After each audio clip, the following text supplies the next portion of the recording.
नमस्कार दोस्तों, मैं नरेंद्र आपका हमारे YouTube चैनल BYR ट्यूटर्स पे स्वागत करता हूँ। आज हमारी 10वीं की क्लास की NCERT बिल्कुल हिंदी से है। उसमें हमारा जो पहला टॉपिक चल रहा है वो आपके रियल नंबर्स, वास्तविक संख्या चल रहा है। हमारी इससे पहले 4 क्लासें अपलोड हो चुकी है। आज हमारी क्लास 5 है। क्लास 5 में हम आज हमारे इस एक्सरसाइज 1.1 मैं उम्मीद आज कंप्लीट करवा दूंगा, जिससे कि हमारा एक यूनिट कंप्लीट हो, एक चैप्टर का एक एक्सरसाइज कंप्लीट हो जाएगी। 1.1 आज मैं पूरी तरह कंप्लीट करा दूंगा। इसके क्वेश्चन नंबर 4 और 5 पे हमारी चर्चा होगी। इन क्वेश्चन को शुरू करने से पहले मैं आपसे कुछ बातें कहना चाहता हूँ। दोस्तों, आप हमारे BYR ट्यूटर्स को ज़्यादा से ज़्यादा लाइक कीजिए, इन्हें सब्सक्राइब कीजिए एंड शेयर कीजिए।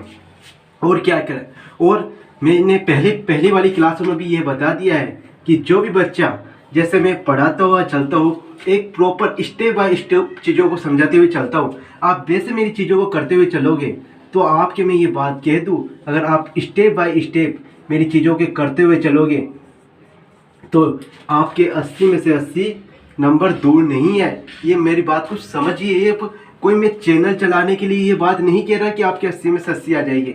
आपकी प्रॉपर नोट आप भी तो देखिए, जो मैंने पहले क्लास अपलोड की, एक एक प्रॉपर, कहीं पे भी मैंने डायरेक्ट चीज़ों को नहीं समझाया। 2 क्वेश्चन कराने में मैंने पहले वाले वीडियो में 28 मिनट लिए हैं। पहला क्वेश्चन कराया जो HCF याद करने, 28 मिनट 2 क्वेश्चन में कोई ले सकता है? इतना एक क्वेश्चन को समझाने में नहीं ले सकता मेरे भाइयों। उस क्वेश्चन को समझाने में 3 से 4 मिनट में कोई समझा कर ख़त्म कर देगा कि बच्चे देख कर लिख देंगे। लेकिन मैंने आपको समझाया है अच्छी तरह, इसलिए मुझे 28 मिनट लगे हैं लगभग 2 क्वेश्चन को समझाने में, इससे पहले वाले वीडियो में। ठीक है, तो उम्मीद करता हूँ कि चीज़ें आपको अभी तक की समझ में आ रही होगी, चीज़ों को मैं आपके लिए आसान कर पाया होगा और चीज़ें आपके लिए बेहतर हो सकी होगी। ठीक है, आज हमारी क्लास पे चलते हैं। हमारी क्लास का जो क्वेश्चन नंबर 4 है वो क्या कहता है, उस पर बात करते हैं। क्वेश्चन नंबर 4, अब की बार तो मैं उम्मीद करता हूँ कि हर बच्चे के 10वीं में धमाल होकर रहेगा, 10वीं में धमाल होकर रहेगा।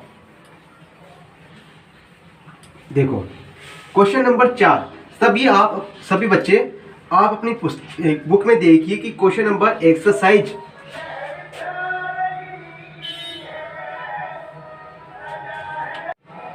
ठीक है, एक्सरसाइज 1.1 का आज हमारा क्वेश्चन नंबर 4 है। इस पे बात करते हैं कि क्वेश्चन नंबर 4 क्या कहता है। क्वेश्चन नंबर 4 सभी बच्चे अपने बुक में देखिए। वो कहता है कि यूक्लिड विभाजन प्रेमिका, इसको मैंने बहुत ही बारीक से हर क्लास में समझाया है कि यूक्लिड विभाजन प्रेमिका में हमने कैसे उसे प्रेमिका को सिद्ध किया था, थ्योरम को सिद्ध किया था। उपयोग करके दर्शाइए कि धनात्मक पूर्णांक का वर्ग हमेशा कोई संख्या है m के लिए 3m या 3m+1 के रूप का होता है। तो ठीक है, इस क्वेश्चन को समझने के लिए सबसे पहले हम इसका हल करते हैं ना। तो सबसे पहले ये चीज़ें मैंने आपको बहुत बार बता दी है, माना इसको सब एक बार हल कर लेते हैं, इसका क्वेश्चन नंबर 4 का हल। तो देखो, माना ए कोई धनात्मक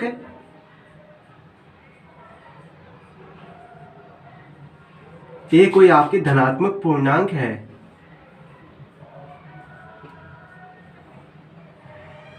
कोई आपके धनात्मक पूर्णांक है। तो देखो क्वेश्चन आपके ये बोला है 3m या 3m+1 के रूप का होता है। तो 3m अगर यहाँ पे कोई a संख्या है, इसको बोलते हैं अपन q, इसको भाज्य, इसको भागफल, और इसको बोलते हैं अपन b, और रिमाइंडर आपका ये रिमाइंडर आता है। तो अगर 3m, इसको यहाँ पे आपके जो थ्योरम बनती है वो बनती है a = pq+r।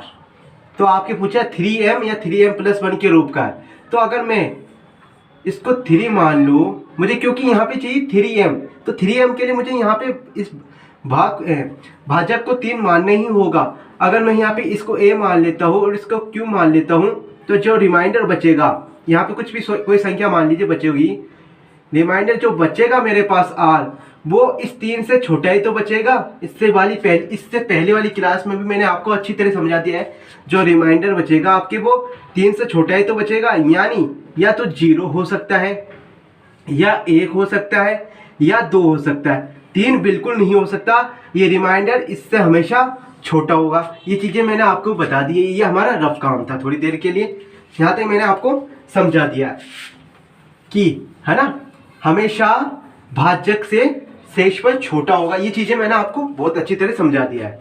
तो मानो यदि हमने माना b इक्वल हमारा 3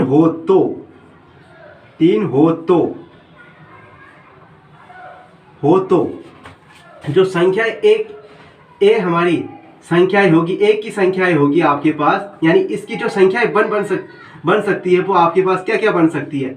मैंने आपको बताया कि 3 से छोटा होगा, यानी a equal B Q plus R. अगर मैं रिमाइंडर को 0 रखता हूँ, केस 1 में रिमाइंडर को 0 रखता हूँ आर को, तो ये पहली सिचुएशन ये बन गई। यानी पहली जो संख्या बन गई आपके v इक्वल हमने 3 मान लिया यहाँ पे, तो 3q। यानी जो पहली सिचुएशन बन गई आपके, या तो वह संख्या a कोई धनात्मक पूर्णांक है, वो 3q के रूप की हो सकती है, या आपके अगर मैं 3 से छोटा होगा, केस 2 में हमारा क्या हो सकता है, ये हमारा रफ काम है। अगर मैं b2 है, रिमाइंडर क्या हो सकता है 1, यहाँ पे 0 था रिमाइंडर, यहाँ पे 1 है। दूसरी संख्या हमारी क्या हो सकती है, वो हो सकती है 3q प्लस 1, या तीसरी संख्या क्या हो सकती है हमारी, क्या हो सकती है, अगर मैं रिमाइंडर हमारा 2 बचा हो तो 3q प्लस 2, तीसरी संख्या हमारी ये हो सकती है। ये हमारा रफ काम था, ठीक है। मैंने आपको चीज़ें यहाँ तक बता दी। तीसरी संख्या क्या हो सकती है, 3q प्लस 2 के रूप की हो सकती है, यानी a कोई धनात्मक पूर्णांक है तो उसकी संख्या आपके इन 3 रूप की हो सकती है। अब आपके पूछा है वर्ग, अब आपके पूछा है कि कोई धनात्मक पूर्णांक का वर्ग ये होता है के रूप के हो सकता है क्या, वो हमें प्रदर्शित करके बताना है। तो हमने मान लिया केस 1 यानी स्थिति 1 में, जो इसके लिए हम देख लेते हैं चीज़ों को। केस 1 आपके है ये, है ना। यदि हमने मान ली कोई संख्या हमारे धनात्मक पूर्णांक a इक्वल 3q है, तो अब देखो इसका हम मान लेते हैं इसको इक्वेशन नंबर 1। अब लिख लेते हैं यहाँ पे इक्वेशन नंबर 1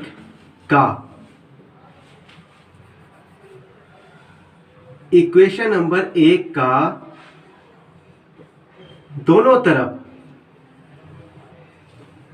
दोनों तरफ स्क्वायर या वर्ग करने पर हमें ये लाइनें लिखनी है मेरे भाई, जब भी हमें नंबर मिल सकता है। नहीं तो मैं भी इसको डायरेक्ट कर सकता था, है ना। अब देखो दोनों तरफ वर्ग किया तो यहाँ पे क्या हो गया मेरा a स्क्वायर, और यहाँ पे क्या हो गया 3 का स्क्वायर। इसका अगर मैं ऐसा करूँ तो यहाँ से मेरे पास क्या आ जाएगा, ये 9q स्क्वायर ये आ जाएगा, ठीक है, कोई दिक्कत नहीं है इसमें। अब देखो इसको मैं क्या कर सकता हूँ, a स्क्वायर को अगर मैं इसमें से 3 कॉमन ले लूँ तो मेरे पास क्या बचा 3q का स्क्वायर, ठीक है। और अगर मुझे m की फॉर्म में लाना है तो मैं इस इतने को m मान लेता हूँ, तो ये मेरे पास 3m आ गया। यानी जो मैंने यहाँ पे आप लिख सकते हो चूंकि करके, जहाँ आपका m हमने क्या माना है, m माना है हमने 3q स्क्वायर को हमने m माना है, वो मैंने आपके यहाँ पे लिख दिया है। ये ठीक है, पहला चीज हमारा केस यहाँ से आ गया, पहला केस हमारे यहाँ से आ गया।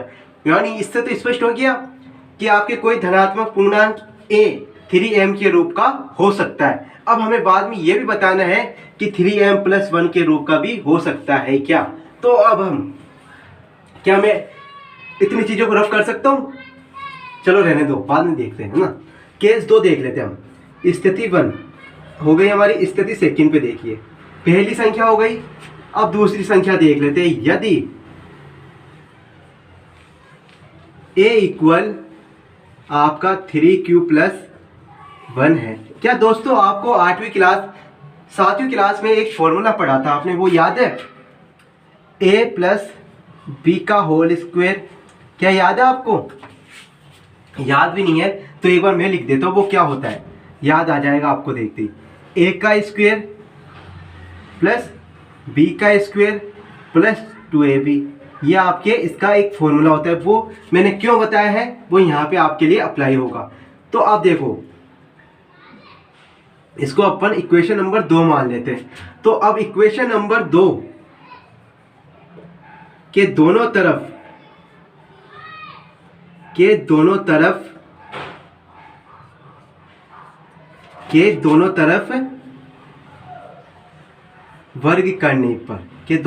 वर्ग करने पर क्या आएगा हमारे पास? देखो, इसका हो गया a स्क्वायर और यहां से आ गया 3q+1 का होल स्क्वायर। अब देखो, अगर इसको मैं खोलता हूं तो a का square 9q square plus b का स्क्वायर 1 प्लस 2ab 3 दूनी 6q, ये हमारे पास यहाँ से आएगा। ठीक है, इतनी चीजें हमारे पास आ गई। अब देखो, अगर मैं यहाँ से 3 कॉमन ले लूँ तो क्या बचेगा मेरे पास? 3q का स्क्वायर, इसको प्लस 2q और यहाँ बाहर हमारा +1 है। अब इसको मैं आगे लिख देता हूँ यहाँ पे। तो देखो, अगर मैं जहाँ इतने को 3q स्क्वायर इतने को मैं वापस m मान लेता हूँ, प्लस 2q को अगर मैं m मान लूँ तो मेरे पास क्या बचेगा? a का स्क्वायर इक्वल, यहाँ पे 3 है और ये m मान लिया 3m+1। दूसरा हमारा यहाँ से आ गया के रूप, यानी a कोई धनात्मक पूर्णांक इसके रूप का भी हो सकता है। लेकिन अभी हमारे पास तीसरी संख्या भी बची है, इसको भी चेक करके देख लेते हैं क्या इसी के रूप का आता है या नहीं आता। तो ठीक है, 2 केस तो मैं उम्मीद करता हूँ कि आपको यहाँ तक समझ में आया होगा। अब हम केस नंबर 3 पे बात कर लेते हैं। मैं इतना रफ कर लेता हूँ, मैं उम्मीद करता हूँ कि चीजें आपको यहाँ तक समझ में आई होगी। इतने को मैं रफ कर देता हूँ जिससे कि केस नंबर 3 पर भी हमारी चर्चा हो जाए। इसके बाद यह आएगा केस नंबर 2 के बाद केस नंबर 3, जो संख्या नंबर 3 है उस पर बात कर लेते हैं हम। केस 3 है आपके कि यदि a कोई, इतना ये आपको केस नंबर 2 के बाद यहां से लिखना है। यदि a आपके 3q+2 के रूप का हो तो हम इसका वापस इक्वेशन नंबर 3 का दोनों तरफ वर्ग करने पर हम पाते हैं कि a का स्क्वायर, इसका जब आप वर्ग करोगे, स्क्वायर करोगे तो क्या आएगा हमारे पास? यहां से आएगा 3 या 9 का q, 9q स्क्वायर प्लस 4, 3 दूनी 6 और 2ab यानी 12q। यहाँ से आ गया हमारे पास 12q, हमारा यहाँ से आ गया। तो एक स्टेप दोस्तों मैं इसमें और बढ़ा देता हूँ जिससे कि चीज़ें आसान हो सके। अगर मैं 9q स्क्वायर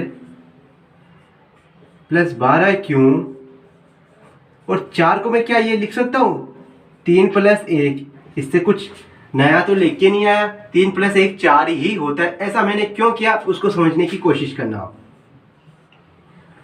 अगर मैं यहाँ से 3 कॉमन ले लेता हूँ तो मेरे पास क्या बचा? यहाँ से बचा मेरे पास 3q का स्क्वायर, यहाँ पे बचा मेरे पास 4q प्लस यहाँ पे मेरे पास बचा 1 और यहाँ पे बाहर मेरे पास प्लस का 1 है। अगर मैं वापस इतनी को m मान लेता हूँ तो मेरे पास क्या आ गया ये आ गया। तो अब आप ये बात कह सकते हो ए यानी कोई धनात्मक पूर्णांक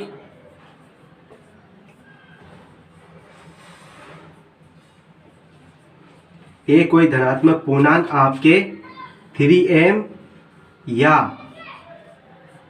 3m+1 के रूप का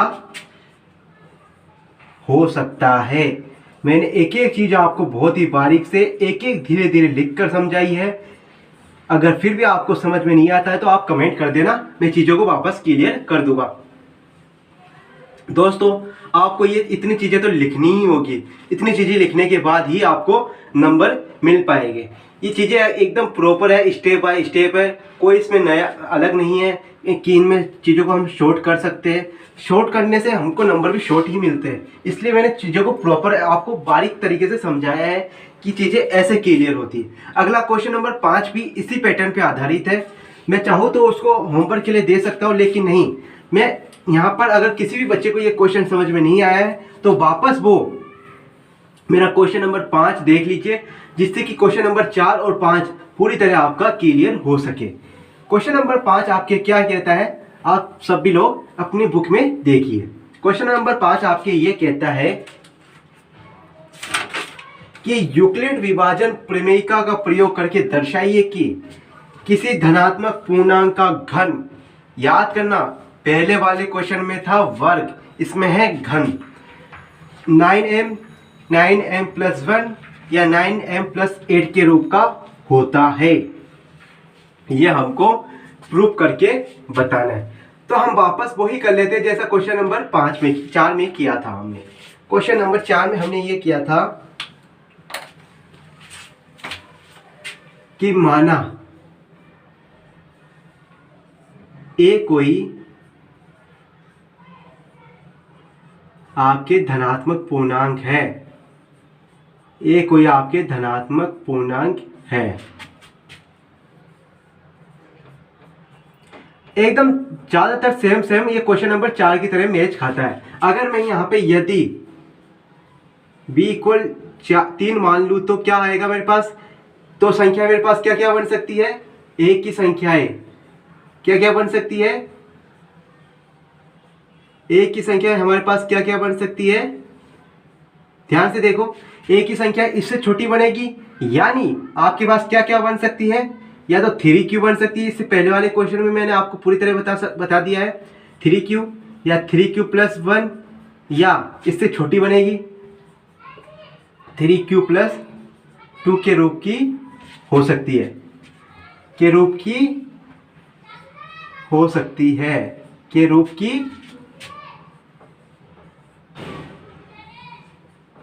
हो सकती है ना। अब हम वापस वही करना है, हमें क्वेश्चन नंबर 4 में किया था जैसे केस 1, हम इस पे बात कर लेते, लेकिन यहाँ पे हमें घन पे बात करनी है। केस 1, यदि a इक्वल आपकी कोई संख्या 3q हो तो हमें क्या करना है, ये q है मेरे भाइयों, 3q हो तो हम इसको इस इक्वेशन नंबर 1 मान लेते हैं। इक्वेशन नंबर 1 का दोनों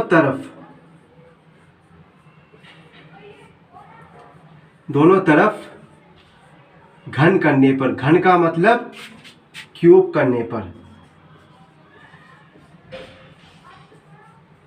क्यूब करने पर, घन का मतलब क्यूब करने पर, तो अगर मैं इसका क्यूब करता हूं तो मेरे पास ये आएगा a3, और 3 का क्यूब क्या आएगा, 3 × 9, 9 × 27, 27 का क्यूब, ये आएगा मेरे पास इसका क्यूब।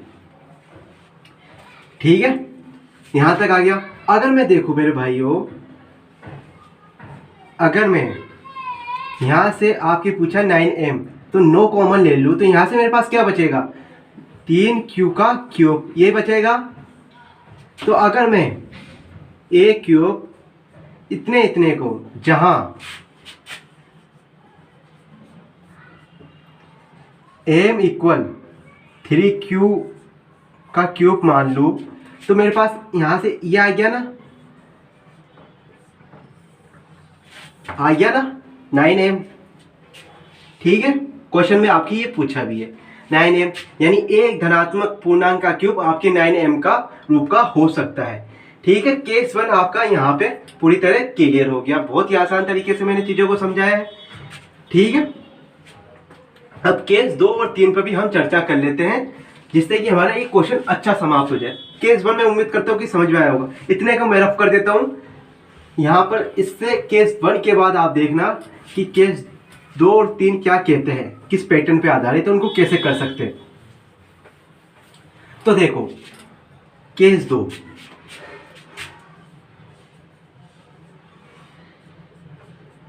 यदि आपके a इक्वल 3q+1 के रूप की संख्या होती है और इसका अगर इक्वेशन नंबर 2 मान लेते हैं और इसका दोनों तरफ घन करने पर एक फॉर्मूला और आ गया मेरे भाइयों। क्या आपको वो फॉर्मूला याद है? अगर a + b कोई संख्या है, उसका क्यूब क्या होगा? तो यहाँ पे अगर किसी भी बच्चे को याद नहीं है तो वो यहाँ से नोट कर लेना, नहीं तो क्वेश्चन नहीं हो पाएगा। पहला क्यूब आता है a का क्यूब प्लस b का क्यूब प्लस 3ab और ये क्वेश्चन a + b, ये आता है इसका फॉर्मूला। किसी भी बच्चे को अगर याद नहीं है तो वो यहाँ से देखकर लिख लेगा। ठीक है, अब हम आगे चलते हैं। इक्वेशन नंबर 2 का दोनों तरफ क्यूब करने पर आप ये लाइन लिख देना। इसके बाद देखो, a का क्यूब, मेरे पास जगह नहीं बचेगी इसलिए मैंने आपको बता दिया। इक्वेशन नंबर 2 के लिखने के बाद इक्वेशन नंबर 2 का दोनों तरफ क्यूब करने पर, तो देखो a का क्यूब, इसका अगर इस तरह क्यूब करोगे तो 3 का cube 27 cube plus 1 3ab 3 × 9 cube और यहाँ से ये आ गया मेरे पास। अब इसको और सोल्व कर लेते हैं, आसान कर लेते हैं। a क्यूब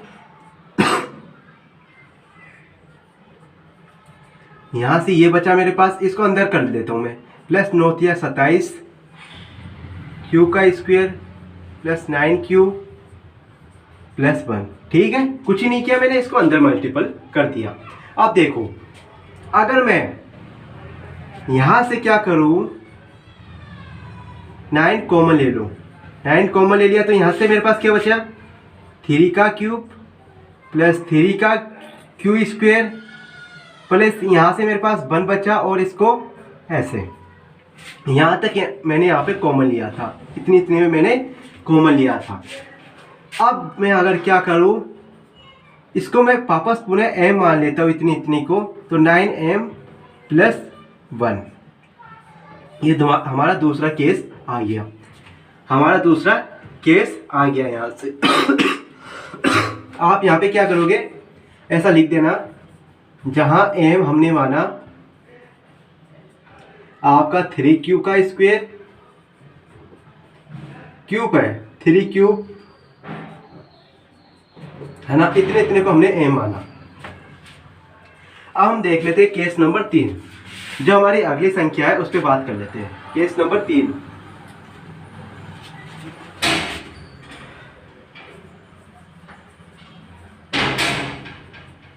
केस नंबर 3 क्या कहता है, यदि a इक्वल आपके 3q + 2 हो तो इसका दोनों तरफ क्यूब करने पर क्या आएगा हमारे पास, a का क्यूब, इसका क्यूब करोगे तो 27 का क्यूब प्लस 8 प्लस 3ab यानी 3 दूनी 6, 6 × 18 क्यूब प्लस ये आएगा हमारे पास। इसको और सोल्व कर लेते हैं।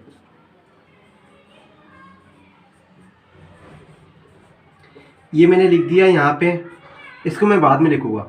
18 × 3 = 54 क्यू का स्क्वायर प्लस 18 दूनी 36 क्यू, और यहाँ से मैं अगर 8 को कॉमन ले लेता हूँ, वह 8 ये मेरा बचा हुआ था, मैंने आखिरी में लिख दिया। अगर मैं यहाँ से क्या करूँ, a का क्यूब, अगर मैं 9 कॉमन ले लेता हूँ यहाँ से, तो मेरे पास क्या बचा, 3 का एक क्यूब प्लस 54, 9 × 5 = 54, यहाँ से ये बचा मेरे पास 9 × 4 = 36, ये मेरे पास ये बचा +8। वापस मैं क्या करूँ, इसको m मान लूँ इतने इतने को, तो मेरे पास क्या बचा a का क्यूब, यहाँ से 9, ये मैंने m मान लिया +8। यानी सर यूक्लिड विभाजन एल्गोरिथम प्रेमिका का उपयोग करने पर यहाँ पे आप क्या लिख सकते हो, यूक्लिड विभाजन एल्गोरिथम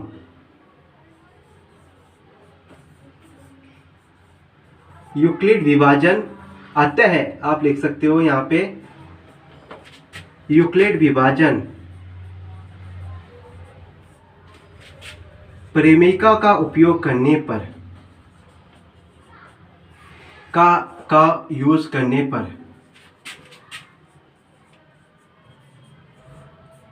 ए कोई धनात्मक पूर्णांक